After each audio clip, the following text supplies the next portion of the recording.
বড় সাহস, কাজী অফিসে কি বিয়ে করে ফেলছে? আমি জানা যাচ্ছি। খবরদার, কোনো দরকার নেই। আর আমি খোঁজ খবর নিয়ে দেখেছি, ছেলেটা খুব ভালো, শুভর মতো ছেলেই হয় না। আর ওরা যখন একজন আরেকজনকে ভালোবাসে তাহলে সমস্যাটা কোথায়? আর আমি সম্মতি দিয়েছি বলেই ওরা বিয়েটা করেছে। তুই কোনো ঝামেলা করবি না, ওদেরকে সংসারটা করতে দে। মা, তুমি কি পাগল হয়ে গেছো? মানে যে ছেলেটা ওর অফিসে ডেকে আমাকে অপমান করছে, তুমি ওই ছেলের সাথে তোমার মেয়েকে বিয়ে দিয়ে দিছো? মানে তুমি কেমনে পারলা মা? তোর সব কাজই তো অবৈধ, কোন কাজটা বৈধ শুনি? আর ছেলেটা খুব সৎ এবং ভদ্র। তুই তুই কোনো ঝামেলা করিস না তো, ওদেরকে সংসারটা করতে দে। আর খবরদার বলছি, আমি যেন না শুনি তুই কোনো ঝামেলা করেছিস।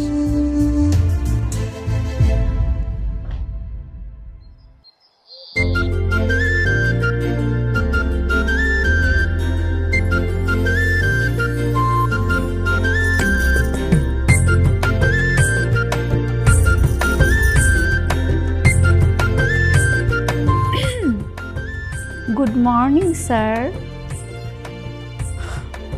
বিয়ের 2 মাস হয়ে গেছে, তুমি এখনো আমাকে স্যার বলছো? তোমাকে কতবার বলেছি না আমাকে স্যার বলবে না?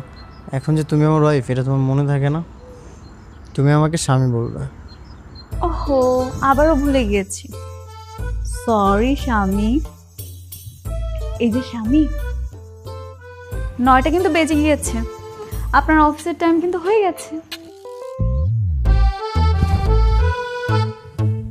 কি 9টা বেজে গেছে?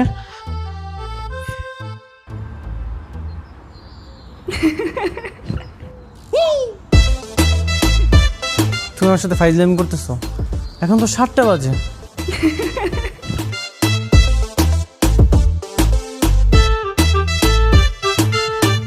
ভাবি, সরি সরি সরি, ভুল টাইমে চলে আসছি।